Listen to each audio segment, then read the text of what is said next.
Bueno, hemos visto cómo la Guerra Fría, por ejemplo, utilizó otros conflictos para que la Unión Soviética y Estados Unidos compitieran por su hegemonía. Es una lucha ideológica, es decir, entre más países sigan, más fuerte es el régimen, ¿ok? Eh, y bueno, básicamente vamos a ver cuáles conflictos utilizaron y cómo se ven, por ejemplo, en la actualidad de esos conflictos, qué ha pasado y que se ven ahora, ¿verdad? Por ejemplo, el caso de Pakistán, el caso de las Coreas, ¿verdad? Que son conflictos que empezaron en la Guerra Fría, pero que se mantienen en la actualidad, aunque no haya Guerra Fría, ¿ok? Entonces, básicamente, lo que quiero que veamos un poco es esto, básicamente, qué problemas hay de la Guerra Fría dentro de Centro y Suramérica y los procesos de descolonización en África y en el continente asiático y cómo eso repercuten o están, por ejemplo, vivos en la actualidad. ¿Ok?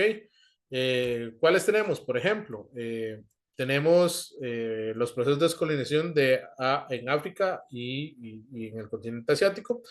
Básicamente, este es el mapa de África. Básicamente en África hay un crecimiento demográfico, es decir, las personas están teniendo un auge, están teniendo más hijos. Hay una diversificación económica, es decir, producto de la descolonización, empiezan a sembrar sus productos autóctonos, empiezan a, por ejemplo, a sembrar cosas que no se permitían sembrar en la colonia. Hay una lucha entre el comunismo y el capitalismo que se ve pues planteada acá.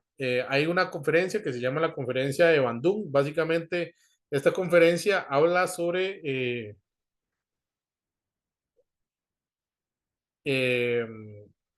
el continente asiático, que básicamente lo que dice, se establece el respeto y la soberanía de todas las naciones africanas, el reconocimiento básicamente de todas las naciones y pequeñas o grandes, y esto se va a ver muy reflejado, por ejemplo, en estas cuestiones nacionales, ¿verdad?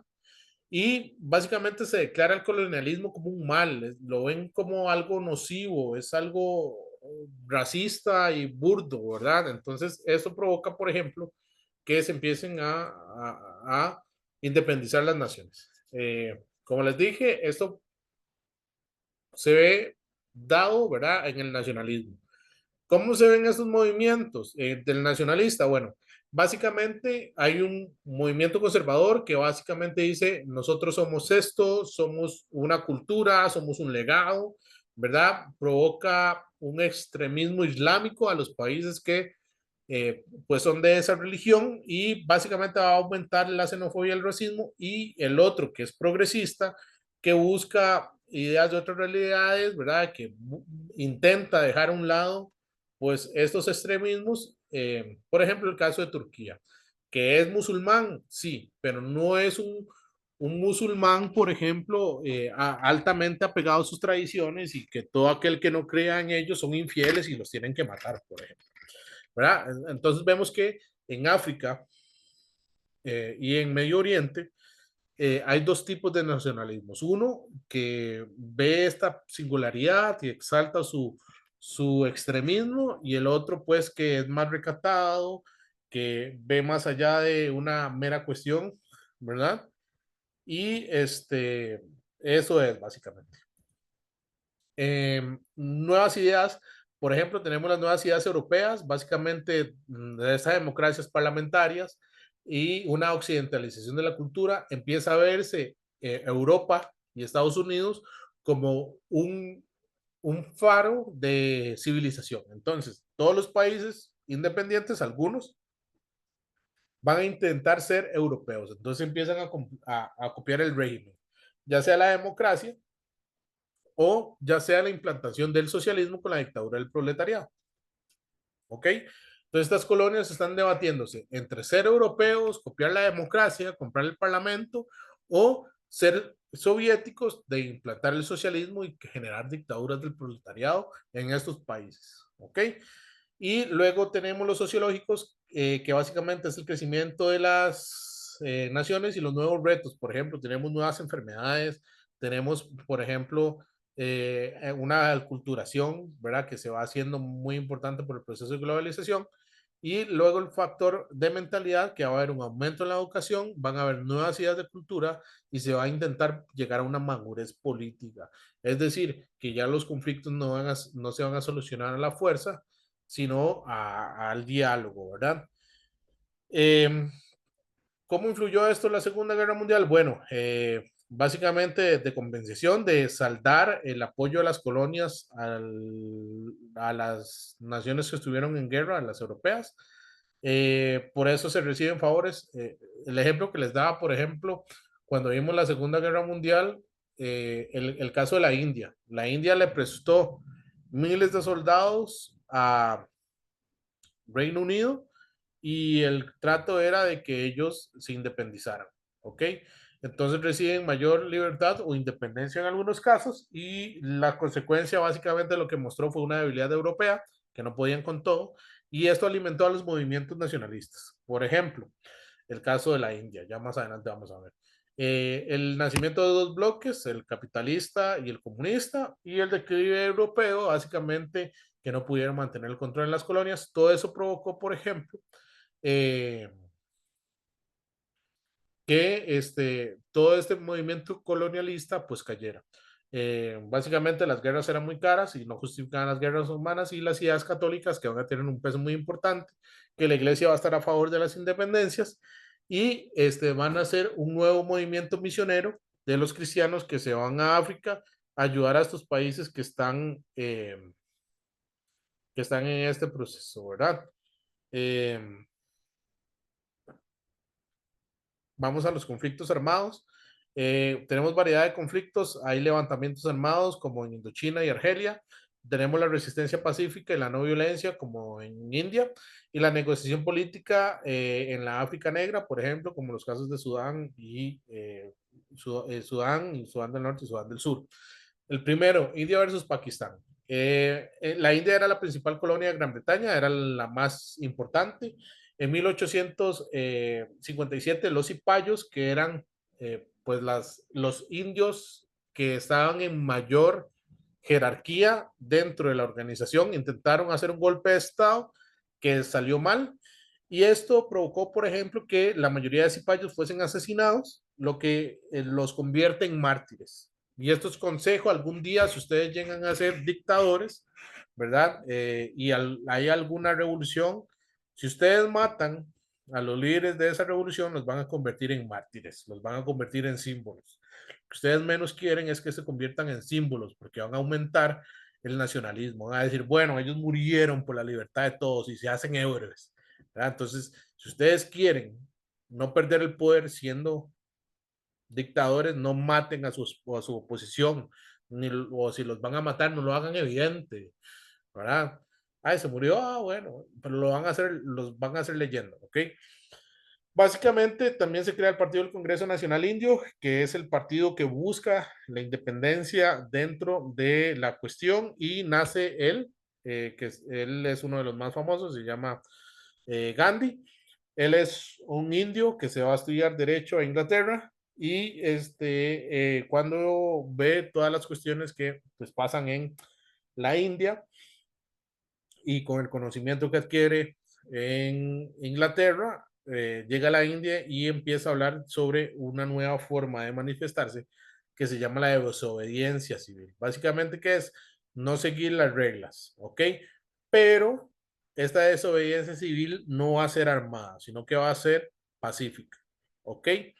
Mediante esta desobediencia civil y producto de la Segunda Guerra Mundial, ganan una autonomía. ¿Qué quiere decir esto? Que Inglaterra les dice, bueno, está bien, ustedes nos ayudaron en la guerra, vamos a darles más autonomía. ¿Qué quiere decir esto? Que la India tenía más control sobre su devenir político y su devenir económico.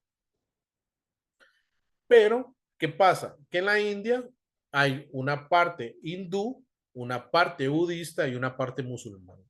los musulmanes y los hindúes empiezan a tener roces y empiezan a generar una serie de roces que van a terminar con una guerra de independencia que se va a dar en 1947.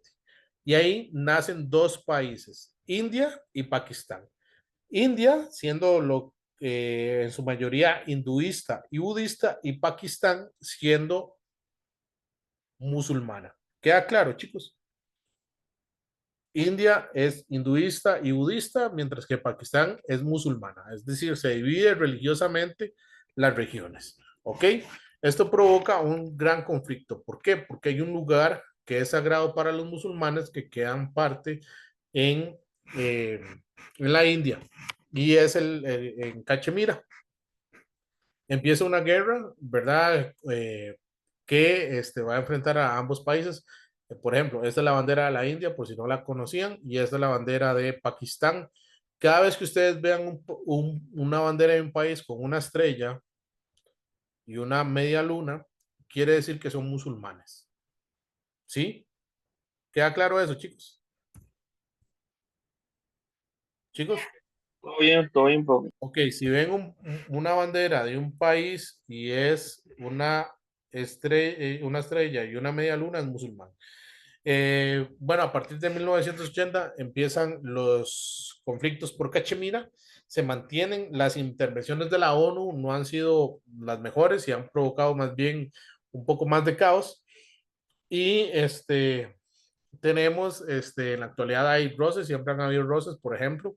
La tecnología nuclear ha sido el tema principal porque Pakistán tiene uno de los programas más novedosos en energía nuclear y también de armas y siempre se habla de un peligro de ataques nucleares. En la actualidad siguen roces, siguen llevándose, por ejemplo, India y Pakistán siguen en conflictos.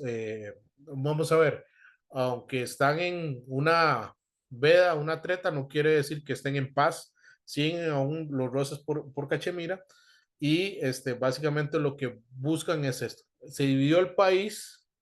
Se dividió el país, que una vez fue la India, en dos. Uno la India, que es budista e hinduista, y el otro Pakistán, que básicamente es musulmán. Ok, a grandes rasgos, este es el conflicto.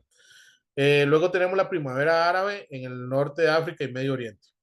Esto es el norte de África y esto es Medio Oriente. Por ejemplo, acá tenemos Marruecos, tenemos Argelia, tenemos a Túnez, eh, tenemos a Egipto, tenemos a Libia, tenemos a Siria, tenemos a Arabia Saudita, tenemos a Cisjordania. Acá esto que está en blanco, que ven acá, se llama, bueno, se llama Cisjordania. Uno lo llaman Israel y por acá está la Franja de Gaza. Acá tenemos a Yemen, ¿verdad? Tenemos a, eh, tenemos a Yemen, tenemos a Qatar, todos estos países, bueno, que son ávidamente musulmanes. Básicamente, ¿qué es la primavera árabe? Es una serie de manifestaciones eh, que se dan de carácter político, básicamente se dan en el 2011, ¿ok? Pero lo que nace acá, ¿por qué se da la primavera árabe? ¿Por qué se toma en el contexto de Guerra Fría? Porque es resultado de las acciones que se hicieron mal en la Guerra Fría. ¿Ok? Entonces, básicamente, en el 2011, en Egipto, empiezan una serie de manifestaciones para que se dejaran de lado. ¿Qué pasa? Que en toda esta zona es conocida por qué. ¿Qué tiene esta zona que no tiene nadie más?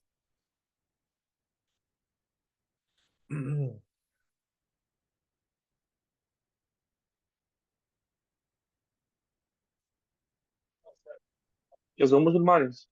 Sí, aparte de eso, ¿qué tienen ellos, por ejemplo? Petróleo. Muy bien, tienen petróleo.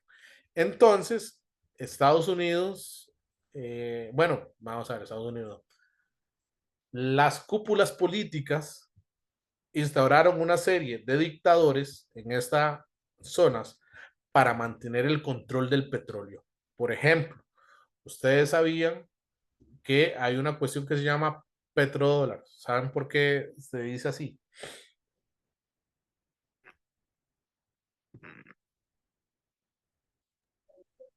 Bueno, Porque es la mayor fuente de ingresos, ¿no? sí, pero básicamente lo que hacen, eh,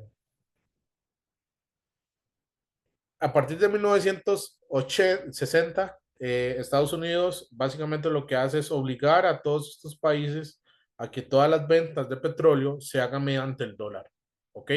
Por ejemplo, en la actualidad usted no puede comprar un barril de petróleo si no lo hace en dólares. Por ejemplo, usted no puede llegar con yenes, no pueden llegar con rupias, no puede llegar con libras esterlinas a comprar un barril de petróleo. Se compran en dólares. Y no sé si lo han visto, por ejemplo, pero luego en las noticias dicen, bueno, hoy el barril de petróleo amaneció en $50 o amaneció en $25. ¿Por qué? Porque el precio del petróleo se basa en dólares. Entonces, ¿cómo lograron hacer eso? Bueno, manteniendo, por ejemplo, acá en Libia, a Muammar el Gaddafi, por ejemplo. Eh, en, en, en Irán, manteniendo a Saddam Hussein, que después va a ser un enemigo, o sea, esto va a ser común. Pero básicamente lo que hacen en la Guerra Fría es mantener a dictadores que van a funcionarles a las cuestiones políticas. Y básicamente en el 2011 se cansaron de los dictadores que se habían puesto, ¿verdad? Y empieza un movimiento que básicamente una serie de manifestaciones que buscan ponerle fin a los regímenes dictatoriales y que vuelva la democracia. ¿Qué pasa con esto? Bueno, básicamente que en Ben Ali, aquí en Túnez, cae, pero vamos a verlos caso por caso. Por ejemplo, las protestas se inician por un aumento de salarios, es decir, la gente en Túnez, en esta parte que ven acá, pues la estaba pasando mal y un vendedor ambulante que no tenía nada que ver es asesinado por los militares a golpes. Es decir, hay un vendedor que está viendo la manifestación, no está haciendo nada y los eh, militares lo agarran y lo vapulean hasta que lo matan. Y esto provocó una serie de movimientos en Túnez que empezaron a provocar la salida de Ben Ali y este se fue del país. Fue tanta la manifestación de gente producto de la indignación por el asesinato de este vendedor ambulante que derrocaron a este gobierno. Y ahí vienen qué pasó. Se tomaron videos y estos videos se subieron a Twitter y a Facebook. Y bueno, es curioso, pero producto de estas redes sociales empezó a generarse un movimiento en todo Medio Oriente, producto de esto. Entonces, en Túnez empieza con manifestaciones por aumento de salarios, matan a un vendedor ambulante y derrotan a Ben Ali, que estaba desde 1980 en el poder. ¿Ok? Luego, la manifestación y este movimiento se mueve a Egipto. En Egipto, básicamente, empiezan a buscar manifestaciones por lo caro que está la comida y lo caro que está todo. Y empezaron en diversos lugares desordenadas, pero después de ver los videos de lo que había pasado en Túnez, se hizo una manifestación masiva en el Cairo. ¿Ok? Mubarak, que era el presidente de Egipto, este, el dictador de Egipto, básicamente lo que hizo fue hacer unas cuestiones, bueno, vamos a darle esto, el otro, y básicamente les dio a tolillo con el dedo, los egipcios no se dejaron y movieron todo otra vez hasta que Mubarak abdicó después de 30 años de estar en el poder, desde 1980. Por ejemplo, no sé, vamos a ver si ven mi pantalla, tucu, tucu. Pantalla, aquí está. Por ejemplo, vean las protestas en Egipto, lo masivas que eran. Por ejemplo, estas son protestas en la primavera árabe. Vea cómo la cantidad de personas que es. Casi como cuando ganó Cartaginés, así estaba. No, mentira, es un chiste. Por ejemplo, así dejaban ¿cómo se llaman? Eh, los tanques, por ejemplo. Aquí tenemos la gente buscando la abdicación de Muhammad, de, ¿cómo se llama? De Mubarak. ¿verdad? Por ejemplo, vean lo masivos que eran, o sea, sumamente interesante. Y después de eso se instauró una democracia, ¿verdad? Como les dije, Mubarak abdicó y actualmente Egipto es una democracia. Luego tenemos el caso de Libia, que era pues una de las personas más egocéntricas que han existido en el mundo, se llama Muammar el Gaddafi. El Gaddafi estaba desde 1969 en el poder. este, ¿Qué pasa? Que producto de esta crispación social, los altos mandos del gobierno de Muammar al Gaddafi lo empiezan a desconocer como su líder y se crea un nuevo gobierno que va a ir en contra del Gaddafi, que se llama, bueno, el gobierno de Benghazi. El país se dividió en dos y la OTAN y la ONU intervienen, pero van a apoyar a Benghazi. ¿Por qué? Porque el Gaddafi ya no le servía. Voy a ser claro con esto. Yo tengo mi posición en este conflicto. Muammar Gaddafi no le servía a la ONU y no le servía a Estados Unidos porque ya era muy importante. Entonces, mediante esta primavera árabe, vieron el movimiento exacto para moverlo. No lo digo yo. No sé si han visto una cuestión que se llama Wikileaks, que es esta cuestión que sacó un señor que se llama Julian Assange, Assange que fue preso. Bueno, él en las cuestiones en los papeles que divulgó, básicamente divulgó un papel de la CIA donde querían derrocar al Gaddafi. ¿Por qué querían derrocar al Gaddafi? Bueno, porque el tipo era un egocéntrico, el tipo era muy loco, pueden verlo acá, por ejemplo, es él.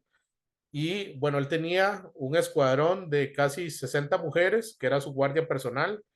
Tenía un carro en oro, su cámara de oro, su cuarto era de oro. Bueno, pueden verlo acá, él es el Gaddafi. Hay una película que se llama El Dictador, no sé si la han visto.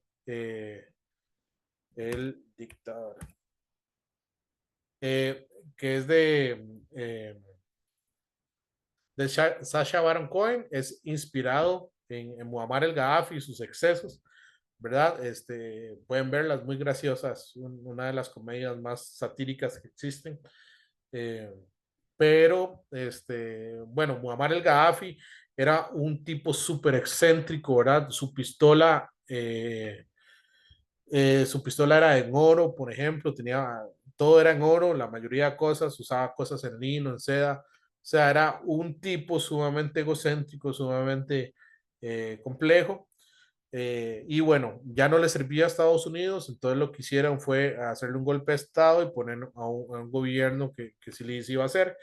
Eh, Tanto fue así que los bombardeos a las fuerzas de Gaddafi fueron tanto de la ONU como del gobierno de Benghazi y Gaddafi es apresado y decapitado por las fuerzas contrarias, ¿verdad? Hay antes, el video es sumamente violento, está en internet si quieren verlo, yo no se los voy a poner, pero la muerte de Gaddafi es una de las muertes más lamentables, ¿verdad? Como lo agarran y cómo lo asesinan de una manera pues sumamente salvaje. Y pues esto trae abajo pues, a uno de los mayores dictadores y más egocéntricos, ¿verdad? De la vida, que era Muammar el Gaddafi. Tenemos el movimiento en Siria. En Siria, la familia Bashar al-Assad está en el poder desde 1940. Son ávidos seguidores de eh, bueno, era un gobierno que estaba, pero era servirle a los intereses franceses, ¿verdad? Y dentro del oportunismo que presenta la primavera árabe, se ve como el movimiento más oportuno para sacarlos del poder. Empezó como un movimiento, una serie de huelgas, pero luego se generó un movimiento armado. ¿Y qué pasó aquí? Bueno, que de, a diferencia de Libia, perdón, acá no se metió Estados Unidos, sino se metió Al Qaeda. ¿Qué es Al Qaeda? Bueno, Al Qaeda en este entonces era un movimiento que buscaba la instauración de una gran nación árabe. Al Qaeda era un movimiento que buscaba la instauración de una gran nación árabe. ¿Dónde estaban ellos? Ellos estaban en un lugar que se llama Irak. ¿Por qué en Irak? Bueno, en Irak, si ustedes saben un poco, a partir del 2002 en adelante, 2003, empezó una guerra contra el terrorismo. ¿A qué buscaban? A un señor que se llamaba Saddam Hussein, ¿ok? Supuestamente, y esto provocó que Estados Unidos dominara, interviniera a un país llamado Irak. Esto provocó que Irak cayera en una tierra de nadie. Sí, va quedando claro. Básicamente, producto de ese intervencionismo estadounidense, provocó un sentimiento nacionalista y un sentimiento en contra de Estados Unidos llamado Al-Qaeda, que es un movimiento de personas sumamente radicales con ideas musulmanas.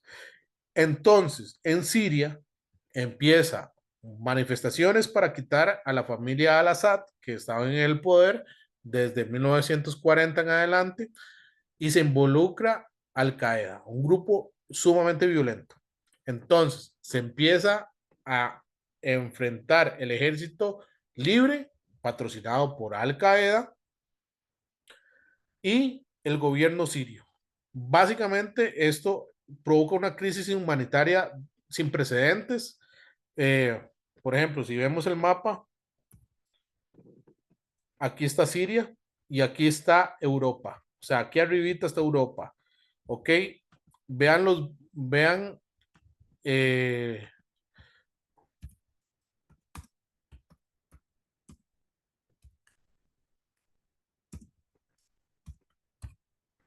vean los barcos cómo iban con personas, ¿verdad? Personas de Siria buscando llegar a Europa. Hay imágenes lamentables, hay videos, ¿verdad? Yo no soy quien para ponérselos. Por ejemplo, por allá hay un video de una madre corriendo con su hijo muerto, lo graba una periodista, ¿verdad? Sumamente complejo. Pueden ver estas imágenes, es una crisis humanitaria sin precedentes. Bueno, ¿qué provoca esto? Básicamente que eh, caiga el gobierno de Siria y se desplazan. ¿Quiénes se desplazan? Las personas. Actualmente está en disputa. Bueno, actualmente lo que hay se llama ISIS. Si no saben qué es ISIS, básicamente ISIS es el Estado Islámico, así se llama Islamic State of Iraq and Syria, que es la llegada al poder en estos países de, eh, de este grupo, pues radical, ¿verdad? Entonces, ahora Siria está dominado por ISIS, que es el Estado Islámico, ¿ok? Ok, ok, ok, ok, ok, ok, ok, ok, ok, vamos a ver, dice que terminan 10 minutos, muy bien.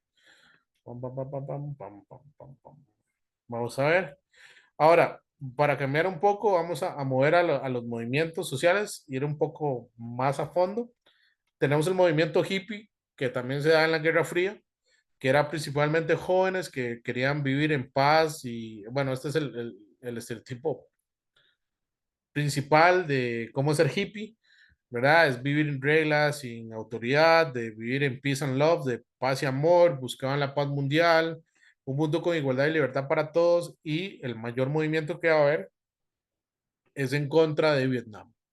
¿Ok? Todo el mundo conoce a los hippies, actualmente existen hippies, ¿verdad?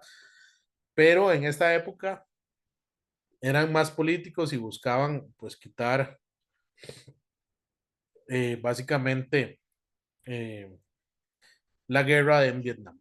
Luego tenemos el movimiento de rock and roll que básicamente buscaban vivir en armonía, mensajes de paz como los Beatles, AC/DC, Bob Dylan, ¿verdad? Todas estas cuestiones y buscaban influenciar a las masas, que también va a estar en parte, por ejemplo, con el movimiento hippie y va a tener su máxima expresión en festivales de música, por ejemplo, como Woodstock. Por ejemplo, esto fue Woodstock en el 69, ¿verdad? Hay unas imágenes de la cantidad de personas que habían, ¿verdad? Tenemos a Jimi Hendrix y esto va unido pues a este movimiento pues hippie, ¿no? Pueden ver acá personas desinhibidas, ¿verdad? Llenándose de experimentación, es una época de experimentación con las drogas, de experimentación con la vida sexual, etcétera, etcétera. Y pues estos dos movimientos van a tener una influencia muy grande, sobre todo en la cultura estadounidense, ¿verdad? Que también nos va a permear a nosotros por la influencia que tenemos. Y luego, básicamente el movimiento feminista en la segunda oleada, recuerden que la primera oleada es la oleada del feminismo que empieza a tener conciencia social sobre ellas, empiezan a tener conciencia sobre los derechos políticos y civiles. Y acá, pues en la segunda oleada, pues van a luchar por el acceso, por ejemplo, a medios anticonceptivos, el poder decidir sobre sus cuerpos, una libertad sexual, que las mujeres puedan decidir sus parejas, ¿verdad? Etcétera, etcétera. Que antes no era que no podían, bueno, realmente sí, no podían, eran casadas con alianzas matrimoniales o las cambiaban por algún tipo de dote. ¿Qué es el dote? Bueno, algún tipo de animal, terreno, etcétera, etcétera. Eh, yo sé, digamos, que el movimiento feminista en la actualidad, pues, provoca ciertas animadversiones, ¿verdad? Pero yo siento que es necesario. Por ejemplo, antes era normal casar a una mujer a cambio de vacas, a cambio de, de terrenos, ¿verdad? Y actualmente, pues, eso se ve mal. ¿Ok? Eso no quiere decir que no hayan personas que no quieran volver a tener esa cuestión. Imagínense, yo conozco a más de una persona que desearía poder obligar a las personas a casarse con ellos, digamos. Luego tenemos la lucha por los derechos civiles. Estas se dan dos. El que tenemos acá se llama Malcolm X. Básicamente Estados Unidos, como ustedes saben, se construyó y se creó a base de esclavitud. Eh, Hubo guerras civiles por la liberación de las personas afro. El norte de Estados Unidos buscaba la liberación de los afroamericanos y el sur buscaba que siguieran siendo esclavos. Ganó el norte y básicamente se crearon nuevas leyes, pero eran iguales, sí eran personas, pero vivían separados. ¿Qué quiere decir esto? Que las personas negras no podían utilizar los mismos baños, los mismos restaurantes, los mismos buses, etcétera, etcétera, y había una diferenciación de las personas negras. ¿Qué pasa? Que llega una señora que se llama Rosa Parks. Esta señora llega y se sienta en la parte de adelante de un bus donde solo se podían sentar blancos, la bajan, la señora pues tiene una serie de cuestiones ahí que provocan que se haga pues viral, ¿verdad? Pueden verla aquí, Rosa Parks, bueno, ¿verdad? Pueden verla acá, ella se sienta ahí, es bajada, ¿verdad? Este es el bus, está actualmente en un buceo en la, en la, está en un museo, ella es arrestada por esto, el caso se hace viral y empieza una serie de movimientos de las personas afro, sobre todo dos. Uno, con Malcolm X, que es él básicamente es negro y comunista y antiestadounidense, lo que va a provocar que lo maten sumamente rápido y él básicamente habla de quitar el sistema, volverlo otro y básicamente lo que habla es de organizar a los pueblos negros para que se rebelen contra Estados Unidos. Y luego tenemos el otro, que es de Martin Luther King Jr., que es un sacerdote luterano. Básicamente lo que busca es los derechos para los afros, pero sin cambiar el sistema, ¿ok?